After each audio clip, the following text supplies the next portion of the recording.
जिंदगी की तवील राहों में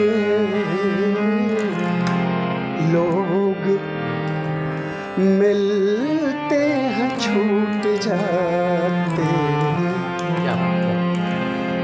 दिल के रिश्ते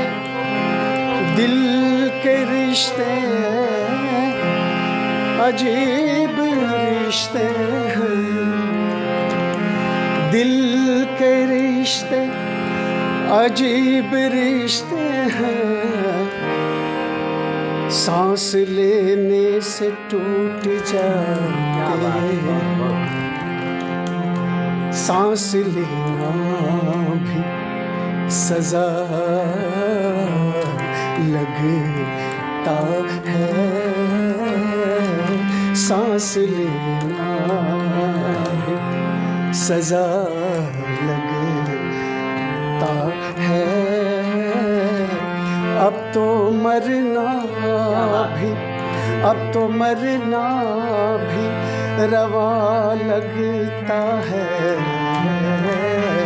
सांस लेना भी सजा लगता है। सांस लेना भी। शेर अर्ज करूँगा। इतना मायूस हूँ सन्नाटे से। इतना मायूस हूँ सन्नाटे से। कोई बोले तो कोई बोले तो बुरा लगता है। कोई बोले तो बुरा लगता है। सांस लेना भी सजा लगता है। सांस लेना भी। बहुत खूबसूरत शेर अर्ज कर रहा हूँ। मुस्कुराता है जो इस आलम में। मुस्कुराता है जो मुस्कुराता है जो मुस्कुराता है जो मुस्कुराता है जो इस आलम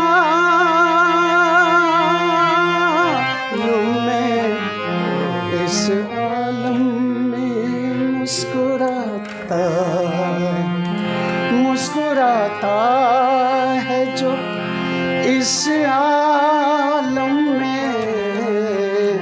बाखुदा मुझको खुदा लगता है। बाखुदा मुझको खुदा लगता है। बाखुदा मुझको। जी हाँ, मैं बैठा हूँ इस समय पंडित देव प्रसाद पांडे जी। अवध के व्यक्तित्व में आज मैं आपके पास हूँ, पंडित देव प्रसाद पांडे जी के पास। और आप आज करीब 25 वर्ष से मैं देख रहा हूँ। सबसे पहले तो पांडे जी मैं आपसे जानना चाहूँगा, आप तब भी जैसे थे आज भी ऐसे हैं, एकदम युवा। इसका राज क्या है? इसका राज यही है कि एक परमात्मा की जो सबसे बड़ी नेमत है वो संगीत दिया है, सुर दिया है। और सुर में रचने बसने के कारण दिन रोज़ ये खूबसूरती संगीत का है जो मुझको इस उम्र तक ले आई है। और मेरा अपना कुछ नहीं है, संयम नियम है कुछ, बाकी तो संगीत से जो मैं ऊर्जास्वित होता हूँ वो सुरों की देन है। ये बताइए पांडे जी, आप मैं देख रहा हूँ कि जिस स्तर की गायकी है आपकी, इतनी कर्णप्रिय आवाज़, शास्त्रीयता जो लगता है आपके जो उससे ओतप्रोत, चाहे ठुमरी हो, चाहे गज़ल हो, चाहे यूँ हो, कोई भी किसी भी तरह की गायकी हो, लेकिन आपको स्थान नहीं मिल पाया। आपको तो अंतर्राष्ट्रीय स्तर पर कुछ न कुछ कमियां ज़रूर रही होंगी। कहीं आपको आज के समाज से आप तालमेल नहीं बैठा पाए होंगे, कहीं कनेक्ट नहीं कर पाए आज के समय से अपने आप को, क्या कारण रहा? सही बात है दिनेश जी, आपने ये बात जो कही है बहुत चुभने वाली बात है और हकीकत आपने जानना चाहा है। संगीत में बहुत ज़रूरी है सुर के साथ, साहित्य के साथ आपका कुछ राजनीतिक होना, राजनीतिक प्रश्रय मिलना, ऐसे लोगों का। तो विशेष रूप से मैं ही चाहूँगा कि संगीत ने कभी किसी की चापलूसी नहीं करने दिया। एक ही सुर जिसकी इबादत करना हमने चाहा है और कहीं न कहीं सफल होने के लिए व्यक्ति को राजनीतिक पकड़ होनी चाहिए और इससे मैं बहुत दूर हूँ। शायद कि ये सबसे बड़ी वजह है संगीत में। दंड फंद आया नहीं, मैं ये नहीं कह रहा हूँ कि सारे दंड फंद के लोग हैं, लेकिन किसी न किसी प्रकार से कलाकार को कहीं न कहीं इन बातों के लिए उसको ये पहल करनी होगी कि वो राजनीतिक संपर्क बनाए जिससे वो ऊंचा मुकाम पाए। फूहड़ गानों का तो इस समय दौर बहुत चल रहा है, क्या कहना है? बिल्कुल सही, फूहड़ गानों का है दौर है। वो श्रोता वर्ग है, वो जो आनंद साहित्य और सुर से नहीं ले पाता वो फूहड़ साहित्य से ले रहा है। वो सुर का आनंद नहीं ले पाता, वो फूहड़ता साहित्य की, साहित्य मैं उसको नहीं कहूँगा, अश्लीलता परोसना, और वो दौर है, चल रहा है। लेकिन हमारा जो संगीत है, हमारा जो राग है, राग रंग, ये हमेशा ज़िंदा रहेंगे, ये रहती दुनिया तक, और ये कभी मध्यम नहीं होगा। हाँ, इसका वर्ग कुछ खास ही होता है जो इसकी समझ रखने वाला है क्लासिकल म्यूज़िक का। मैं विशेष रूप से चर्चा करूँगा ठुमरी और गज़ल की। आपकी ठुमरी, आप पहले तो बताएं कौन कौन सी विधा गायकी में, किस विधा को आप पसंद करते हैं, किस विधा के आप मूलतः अपने को गायक मानते हैं? दिनेश जी, मैं मूलतः तो आज़मगढ़ ज़िले का रहने वाला हूँ, लेकिन अवध धाम में निवास कर रहा हूँ। मेरा सौभाग्य है कि मैं भगवान श्री राम की धरती पर निवास पाया हूँ। और संगीत में हमने ठुमरी और गज़ल से भातखंडे संगीत महाविद्यालय तब हुआ करता था, सन 84 और 85 की बात थी। तो ठुमरी और गज़ल में हमने स्पेशलाइजेशन किया वहाँ से। विशेष रूप से हमारी जो पसंद है हमारी गायकी में, ठुमरी, दादरा, गज़ल, भजन, जो सेमी क्लासिकल का है वो रंग पसंद आता है। एक ठुमरी हो जाए फिर इसी पे।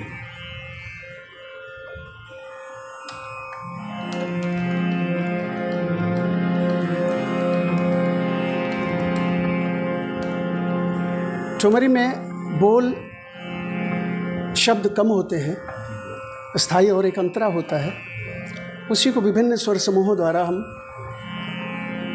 बयानी करते हैं। एक राग भैरवी की ठुमरी आपको सुना रहा हूँ।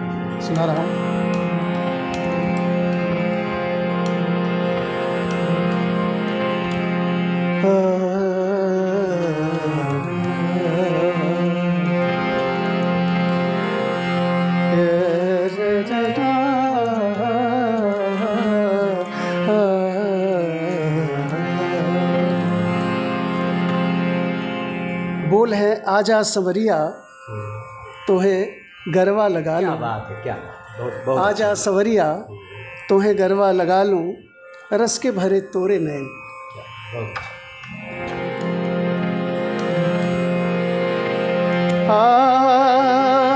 आजा संवरिया तो है गरवा गरवा लगा लूं, रस के भरे तोरे नैन।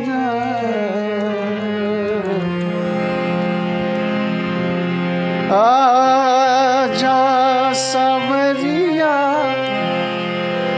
आजा आजा आजा संवरिया रे तो है गरवा गरवा लगा लूं, रस के भरे तोरे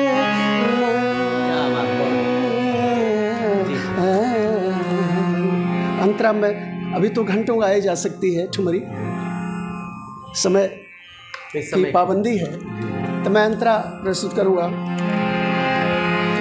देर नाही चैना रात नाही निदिया, दिन नाही चैना रात नाही निदिया, ये रात नाही निदिया, दिन नाही चैना रात नाही निदिया, तड़पत हूँ दिन रैना, तड़पत हूँ। अब यहाँ से बढ़त की लय होगी। तड़पत हूँ दिन रैना,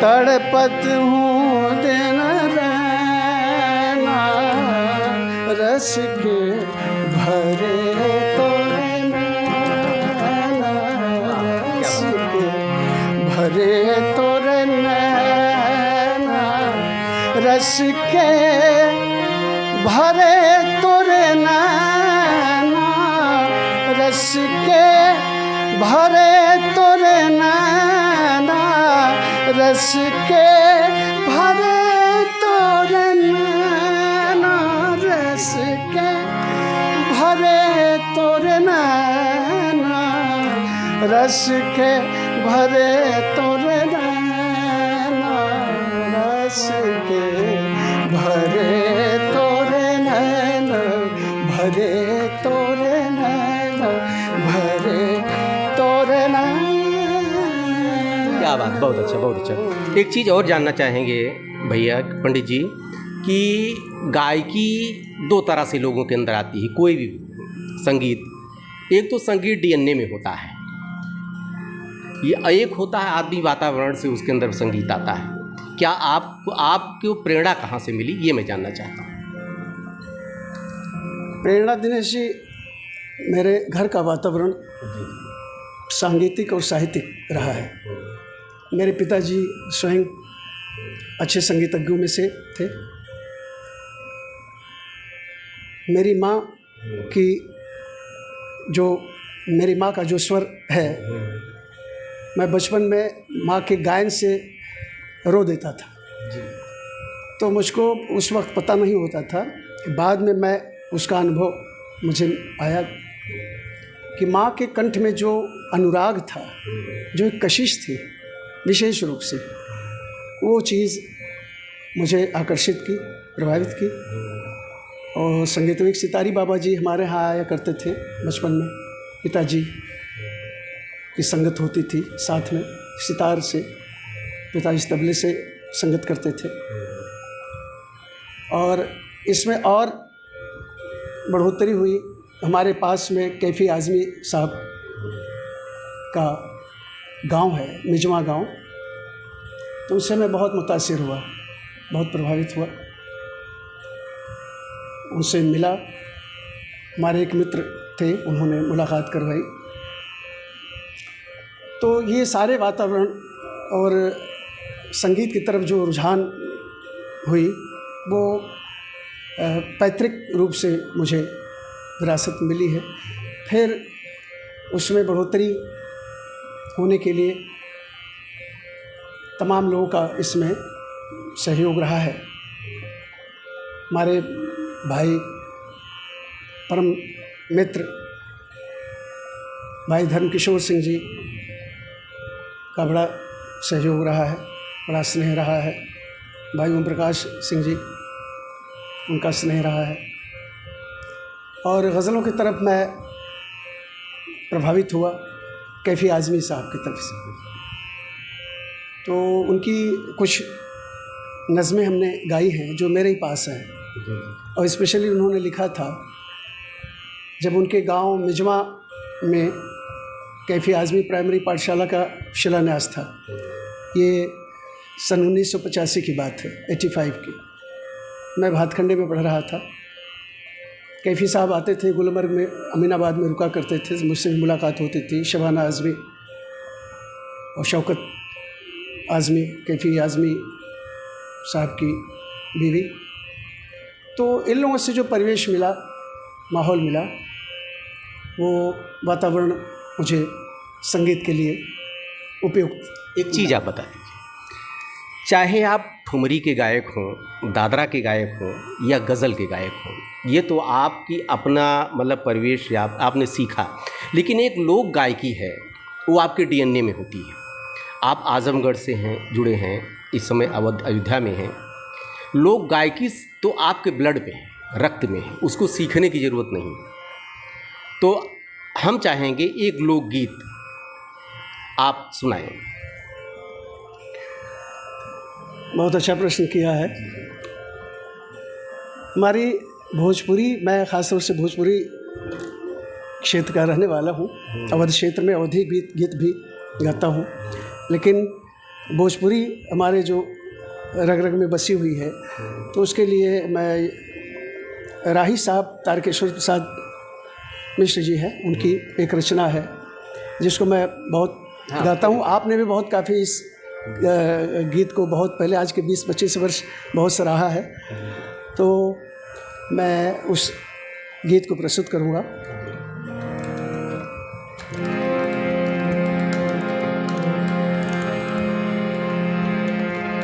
बिना पानी के बरस जाला तो बदरा कैसन। 25 वर्ष पहले सुना था मैंने इसको आपसे, आज भी लग रहा है वो जीवन है। तो ये आपको लगेगा, अभी आपने प्रश्न किया था कि आजकल अश्लीलता बढ़ गई है हमारी भोजपुरी में। ये भी भोजपुरी देखें क्या रंग है। पत्नी की पति से शिकायत है,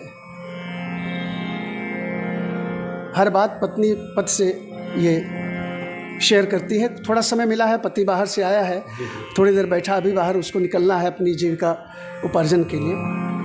उसके पहले मैं छंद प्रस्तुत करूँगा। बिना पानी के बरस जाला तो बदरा कैसन, लोर बहले फैल जाला तो कजरा कैसन। आप इसमें शास्त्रीयता का भी पुट पाएंगे, ऐसी भोजपुरी रंग। बिना सुंघले महकी जाला तो गजरा कैसन, बिना सुंघले महकी जाला तो गजरा कैसन। और बिना छुएले सरक जाला तबू अचरा कैसन है तबू अचरा कैसन काहे काहे पति पास बैठा है और पत्नी हमारे घर गांव में कैसे कहेगी, काहे काहे काहे किरिया धरावेला तू आन के तरह, दूसरे की तरह कसम दिलवाते हैं, अपना नहीं मानते आप। काहे किरिया धरावेला तू आन के तरह तुहके पुतरी में राखिला परान के तरह तुहके पुतरी में राखिला परान के तरह काहे किरिया धरावेला आन के तरह काहे किरिया धरावेला। पंक्ति प्रस्तुत कराऊं। अब ही क्षण भर न आई के बैठला यहाँ, अब ही क्षण भर न आई के बैठला यहाँ तबले चल दिहला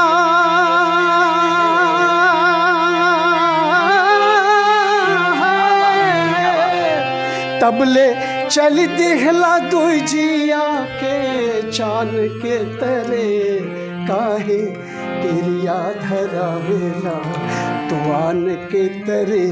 छंद प्रस्तुत कराओ, जल्दी जल्दी कराओ कि ढेर सारी चीज़ें मैटर मिल जाए। जब तू दूसरे के रूप के बखान करेला, क्या बात है भैया, मोहन नारी नारी के रूपा। जब तू दूसरे के रूप के बखान करेला, जब तू दूसरे के रूप के बखान करेला, जब तू दूसरे के रूप के बखान करेला, बात लागे ले करे जीवा में, बात लागे ले करे जीवा में, बात लागे ले करे जीवा में बान के तरे, बात लागे ले करे जीवा में बान के तरे काहे किरिया धरावेला तो आन के तरे। आखिरी पंक्ति प्रस्तुत कराओ। बतिया बात बतिया एक दुलारी के जो पूछी कबों, बतिया एक दुलारी के जो पूछी कबों, बतिया एक दुलारी के जो पूछी कबों, बतिया एक दुलारी के जो पूछी कबों, बतिया एक दुलारी के जो पूछी कबों, हमके डांट देला, हमके डांट देला, हमके डांट देला थाना के दीवान के तरह, हमके डांट देला। अब पत्नी कैसे कहेगी कि हमको कैसे आप डांटते हैं, ये पत्नी का ये कहना कि आपका किस तरह डांटना होता। पत्नी कह रही है, पत्नी के भाव हैं।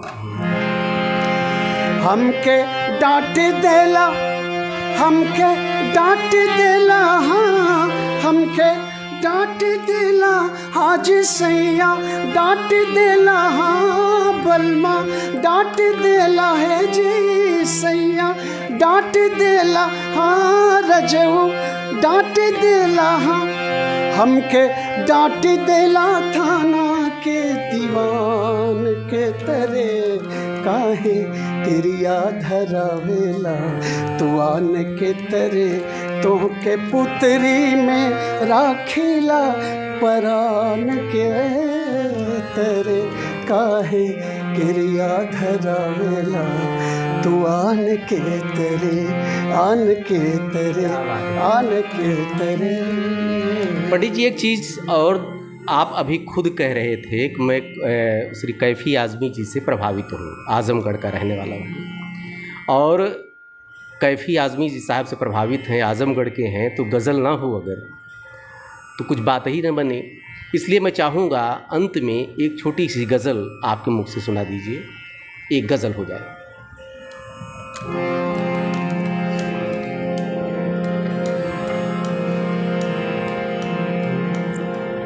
इसके पहले कि मैं वही गज़ल नहीं, मैं नज़्म सुनाना चाह रहा हूँ।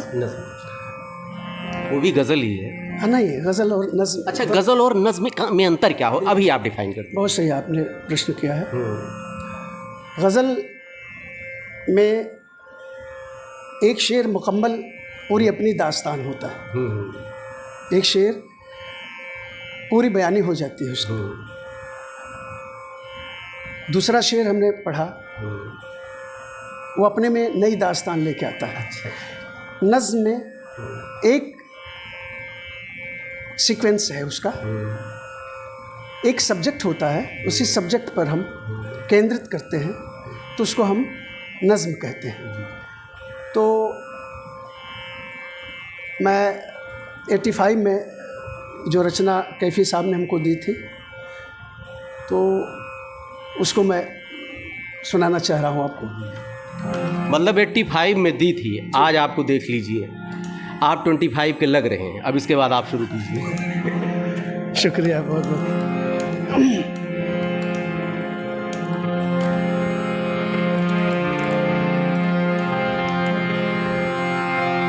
तुमने चाहा ही नहीं हालात बदल सकते थे, तुमने चाहा ही नहीं हालात बदल सकते थे, मेरे आंसू तेरी आँखों से निकल सकते थे। तुम तो ठहरे ही रहे झील के पानी की तरह, तुम तो ठहरे ही रहे झील के पानी की तरह, दरिया बनते तो बहुत दूर निकल सकते थे, मरकज़े गम थे जो दिल उनमें मसरत जागी, मरकज़े गम थे जो दिल उनमें मसरत जागी। आप आए तो मेरे गाम की किस्मत जागी, आप आए तो मिजमा गाँव उनके गाँव, आप आए तो मेरे गाँव की किस्मत जागी, मरकज़े हम थे जो दिल उनमें मसरत जागी। आपसे पहले बिला वजह जिए जाते थे हम, आपसे मुलाकात के पहले जी आपसे पहले बिला वजह जिए जाते थे हम, आप जब आए तो जीने की ज़रूरत जागी, आप जब आए तो जीने की ज़रूरत जागी, आप आए तो मेरे गाँव की किस्मत जागी। मरकज़े हम थे जो दिल, आपके व्यूअर्स के लिए मैं बता दूं, मरकज़ कहते हैं सेंटर, केंद्र को। दर्द का जो केंद्र था दिल, उनमें मसरत जागी। मरकज़े गम थे जो दिल, उनमें मसरत जागी, खुशियाँ जाग गई। आप आए तो मेरे गांव की किस्मत जागी। ये शेर ख़ास तौर से मैं सुनाना चाहूँगा। कल इसी मिजवा के जिस कोने में वीराना था, कल इसी मिजवा के जिस कोने में, मिजवा गांव वीराना था, आज मिजवा के उसी कोने में जन्नत जागी। आज मिजवा के उसी कोने में जन्नत जागी। आप आए तो मेरे गाँव की किस्मत जागी। मरकज़े हम थे जो दिल, उनमें मसरत जागी, मसरत जागी, मसरत जागी।